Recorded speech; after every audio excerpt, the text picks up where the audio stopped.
pensamos em animações, um estúdio automaticamente já vem na nossa mente, o Walt Disney. E não é para menos, esse estúdio que completa 100 anos de produções que marcaram e ainda marcam muitas pessoas. E com um currículo tão vasto, é claro que a Disney teve seus altos e baixos ao longo do tempo. E essa história é muito interessante, tão interessante que ela é dividida em eras. Eras mesmo, para ficar assim bem dramático, sabe? Oi pessoal, meu nome é Darlene e hoje você já sabe, tem coisa boa por aqui. Hoje a gente vai conhecer as eras da Disney. Como a Disney é um grande estúdio que tem muito tempo de produção, as suas produções são divididas em eras, em momentos ali que a Disney passou, que a gente entende ali a identidade da Disney naquele momento e como a Disney foi criando a sua identidade mesmo ao longo do tempo. É muito interessante, então fica comigo hoje que se você é fã de animação, esse vídeo aqui eu tenho certeza que vai te agradar. Tudo começou com a Era dos Primórdios, que vai de 1928 a 1937. Essa era marcou a recuperação do Walt Disney. Ele tinha acabado de perder um grande personagem que ele tinha criado, o Oswald, mas ele perdeu os direitos ali porque ele não perdeu, né? Ele cedeu os direitos para outra produtora e acabou perdendo os direitos sobre ele. E por causa disso, o Walt Disney decidiu criar outro personagem que fosse assim a cara do seu estúdio. E adivinha quem foi esse personagem? Qual o nome desse personagem? Que rufam os tambores! Mortimer Mouse. Você pensou que era o Mickey Mouse? Se você pensou que era Mickey Mouse, você não errou. A princípio, o nome do Mickey era Mortimer Mouse, mas a esposa do Walt Disney não gostou desse nome, aí ele mudou para Mickey Mouse. E eu gostei mais assim mesmo, Mickey Mouse é mais simpático, né? Mas só a nível de curiosidade aqui para vocês saberem, existe sim um personagem ali do mundo do Mickey que se chama Mortimer Mouse. E você com certeza conhece ele, eu vou colocar a imagem dele aqui. Ele é aquele ratão grandão, narigudo, sabe? Ele até é vilão em todas as histórias que ele aparece. Mickey teve sua primeira aparição em 1928 e olha que surpresa, não foi assim de primeira que o povo gostou dele não. Foi só quando o Walt Disney lançou uma animação em que o som estava sincronizado com a animação que o público ali acabou gostando do Mickey, ele ganhou o coração de todo mundo. E até hoje o Mickey e a sua turma, que é formada por Minnie, Margarida, Pateta, Pluto e Pato Donald, ganham mais e mais fãs a cada geração que passa. E a criação desses personagens icônicos que ganharam muito o coração do público preparou o terreno para um grande momento da carreira do Walt Disney, dos estúdios Disney, né? Foi uma grande aposta, na verdade, que o Walt Disney fez. E a partir dessa aposta, ele teria dois caminhos para trilhar. Um caminho era ser reconhecido pelo gênio que ele era. E o outro caminho era ser um doido falido. E a gente sabe quem foi o Walt Disney.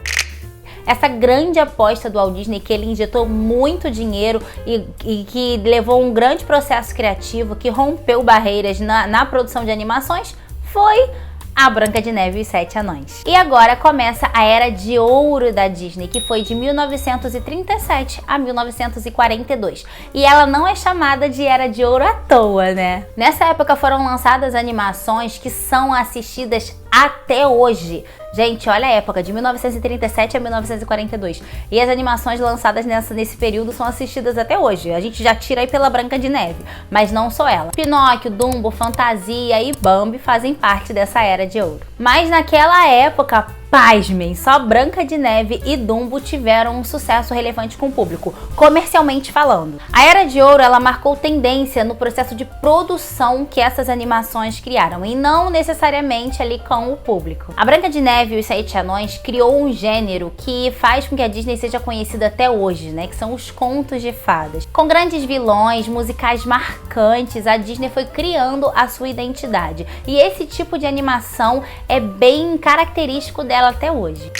Mas de 1943 a 1949 houve a época da guerra Com a entrada dos Estados Unidos na Segunda Guerra Mundial, a Disney acabou ficando com pouco orçamento e com pouco pessoal para trabalhar nas suas produções. E por causa disso, ela acabou lançando alguns filmes que na verdade eram um compactado de curtas e o público não gostou. Houve um foco maior na América Latina, sobretudo no Brasil, com a criação do personagem Zé Carioca e também com as participações icônicas da musa diva eterna Carmen Miranda. Na época do seu lançamento, o Zé Carioca não caiu assim na graça do pessoal, mas com o tempo ele foi ganhando força e hoje ele tem até um espaço ali reservado para ele nos parques da Disney lá em Orlando. E muitas propagandas antinazistas foram criadas pela Disney também nesse período, usando os personagens ali conhecidos da turma do Mickey, apoiando os soldados a irem para a guerra e também incentivando a população a apoiar.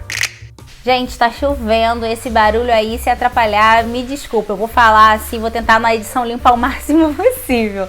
Vamos seguir. De 1950 a 1967 aconteceu a Era de Prata da Disney e com ela vários clássicos que nós amamos chegaram pra gente. O estúdio focou em histórias tranquilas, com enredos leves, sabe? Até porque a humanidade toda, né? Todo o planeta estava se recuperando de um momento muito complicado. Essa era, inclusive, é lembrada por ser um período de leveza do estúdio. Ela trouxe histórias que o público realmente queria assistir. As princesas ganharam força com o lançamento de Cinderela e a Bela Adormecida. E a Disney foi ficando cada vez mais lembrada por esse tipo de produção. Algumas adaptações literárias lançadas nessa época também deram muito certo, como Alice no País das Maravilhas, Mowgli o Menino Lobo e, claro, Peter Pan.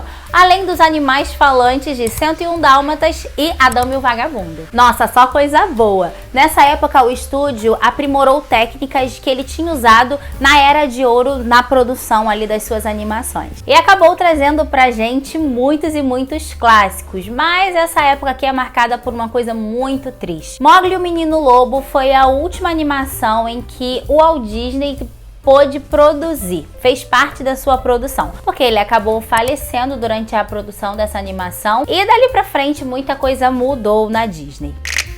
E com a partida do seu criador e gênio por trás de todo o estúdio Disney, a Disney acabou entrando na Era Sombria, que vai de 1970 a 1988. Parece que a Disney sentiu um luto mesmo, a perda criativa dela, perdeu a sua identidade, parecia que o Walt Disney fazia com que toda a magia acontecesse, sabe? E esse nome, né, a Era Sombria, ele se dá por dois motivos diferentes. O primeiro é que a Disney parece que realmente sentiu esse luto criativo, né, e acabou perdendo o jeito de criar fantasia para o seu público. E o segundo motivo é que realmente as animações eram sombrias, tinham um aspecto sombrio, um enredo muito pesado.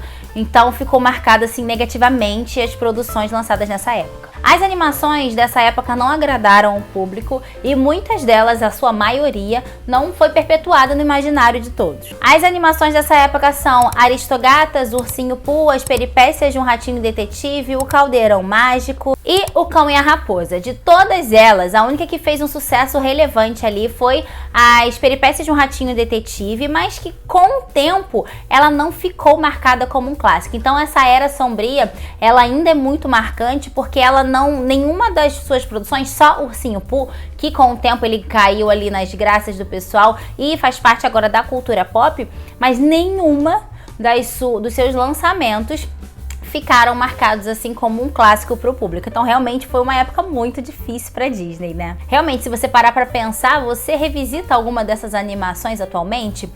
Eu vi depois de grande, depois que eu já tinha o canal e por causa do canal, que eu vi o Caldeirão Mágico e realmente é bem sombrio, bem sombrio.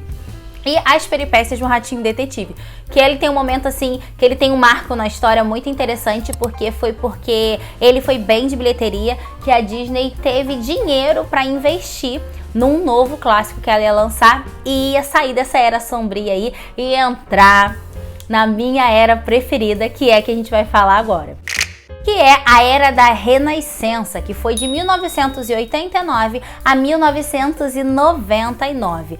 E a primeira animação lançada nessa época que deixou para trás a Era Sombria foi A Pequena Sereia. nessa era aqui tem muita coisa boa. Fez parte da infância da maioria dos inscritos aqui no canal, inclusive da minha. Vou falar aqui as animações lançadas e você vai falar pra mim, hein? Se você cresceu assistindo essas animações. Hércules, Mulan, Aladdin, o Rei Leão, Tarzan, o Corcunda de Notre Dame, Pocahontas, a Bela e a Fera. Gente, essa era aqui foi maravilhosa. A Disney estava muito estourada. Ela entendeu finalmente que os contos de fadas e musicais são quem ela é e quem o público quer que ela seja. Parece que ela se encontrou ali. Parece que toda a minha infância está resumida em uma era só. Aproveita este momento e coloca aqui nos comentários qual é a sua animação preferida da Disney. Eu tenho quase certeza que ela tá nessa era aqui. A minha tá, e é Mulan. Mas como nunca foi fácil para ninguém, nem para Disney, chegamos aos anos 2000 e de 2000 a 2009 a Disney passou por mais um perrengue na era das experimentações. A Disney quis trazer coisas muito diferentes, personagens diferentes, enredos muito diferentes, histórias muito diferentes, estéticas muito diferentes. Ela de fato começou a experimentar. E o público não gostou dessa mudança. E a minha teoria de por que o público não gostou das animações dessa época, de verdade, é que houve um surto coletivo mundial e as pessoas simplesmente não gostavam de nada que a Disney lançava. Ela lançou muitas produções e eu vou falar aqui só as minhas preferidas, porque não é que essa era foi perfeita, mas ela teve muita coisa boa e que não caiu, assim, não fez sucesso na época, não fez assim um grande sucesso e que não perpetuou. Porque tem animação, como por exemplo a Bela Adormecida, que na época que foi lançada não fez sucesso, mas que com o tempo, quando ela foi para VHS, ela começou a ganhar força e hoje é um clássico. Da era das experimentações, a gente só tem um, que é Lilo e Stitch, que agora vai ser criado até o live action. Mas a Lilo e Stitch também foi o único que fez sucesso na época e acabou se perpetuando aí no imaginário do pessoal. Mas outras animações muito boas foram criadas, como Irmão Urso, que é uma das minhas animações preferidas da vida da Disney, A Nova Onda do Imperador, Atlantis, o Reino Perdido, Planeta do Tesouro e muitas outras, tá? Que eu não curti, mas que fizeram parte aí dessa era, como Dinossauros, Fantasia 2000, tem mais uma também que é bem conhecida. Bem conhecida, né? Eu não tô lembrando. Vai, segue. Isso se deu, essa rejeição do público, não é só porque eles achavam as animações ruins. Na verdade, o público não deu nem chance de gostar dessas animações. Isso porque a concorrência da Disney estava produzindo animações em 3D e a Disney ficou muito resistente. Ela insistiu muito em animações clássicas, né, em 2D. E aí o público perdeu o interesse por assisti-la. Eu acho injusto, né? Mas beleza, é coisas da época, mas que a Disney conseguiu superar. Em 2010 entrou uma nova era, uma era muito boa também que começou com a animação Enrolados. Essa era se chama Era da Nova Renascença e realmente nesse pacotão aí de Nova Renascença nós temos Enrolado, Frozen e Moana. A Disney mais uma vez se volta para os seus contos de fadas, para as suas princesas e para os seus musicais. E adivinha o retorno qual é? Sempre positivo. Quando a Disney faz uma princesa assim boa, sabe? Que ela se debruça e faz com capricho, o público não nega, o público não vai rejeitar, gente. Inclusive, o último vídeo aqui do canal foi sobre curiosidades e bastidores do filme Enrolados e, assim, é uma das princesas preferidas do mundo todo, de todo mundo mesmo. Já fizeram uma pesquisa e a Rapunzel ficou ali no top, eu não vou falar qual é porque eu quero que você assista. E virou rapidamente um clássico da Disney. Então, aqui no final do vídeo eu vou colocar o videozinho para se você quiser assistir acabando esse daqui. E agora estamos nos dias atuais e estamos divididos em duas eras aí, mas eu acho que uma está se sobrepondo à outra, só o tempo dirá aí que época que vai ficar conhecida esses dias atuais, que é uma, né, eu vou falar de uma era que é a que eu acho que está se sobrepondo. É a era dos live actions, porque a Disney agora está fazendo filmes que são, na verdade, baseados em animações clássicas que ela já lançou. E temos muitos, né? Temos o Rei Leão, a Bela e a Fera, Aladdin, Agora, né, A Pequena Sereia, que eu ainda não assisti, porque a vida está corrida e o filme tá no cinema, então tá complicado pra mim. Mas eu vou assistir, vou trazer aqui nesse canal, que é questão de honra, eu trazer aqui o que eu achei dessa animação. Dessa animação não, desse live action, né, vocês entenderam. E não é todo mundo que gosta dessa era, não. Muita gente critica muito os live actions da Disney, fala que já tá saturado disso, já deu, e a Disney não para de lançar. Temos já a promessa de Lilo e Stitch, né, que já tá em produção, a Branca de Neve e também tem mais uma. Nossa, hoje eu tô boa de esquecer, hein? Não tô lembrando, gente, coloca aqui. Se até no momento da edição eu não lembrar, eu conto com você pra colocar aqui nos comentários. E a outra era, que é a que o público mais quer viver, mas que a Disney tá deixando na mão, é essa que não tem nome, mas que durante esse período ela lançou Frozen 2, que é recorde de bilheteria da Disney, Encanto, Raya e o Último Dragão, e agora em novembro de 2023, Wish. E o pior é que esse tipo de produção é unanimidade no público da Disney. E a Disney ainda assim tá investindo mais em live actions, né? Coisa da vida. Eu acho que todo mundo tem que ter seu espaço, mas a Disney tem que ouvir seu público, né? Mas beleza, esse vídeo aqui não é de desabafo. Vamos seguir. E agora você está graduado em produções da Walt Disney. A gente entende parte da história desse estúdio a partir das suas produções. Eu acho esse tipo de conteúdo muito legal. Se você gostou, deixe seu like. Se você é fã de animação e novo por aqui, muito prazer, seja bem-vindo. Fique à vontade, se inscreva no canal, ativa o sininho. Assim, toda vez que eu lançar um vídeo novo, você pode vir aqui conferir. E se você ainda não colocou aqui nos comentários, coloca agora. Qual é a sua animação preferida da Disney? Ela tá na era da Renascença ou não? Vamos conversar aqui, tá bom, gente? Vejo vocês no próximo vídeo. Tchau, tchau!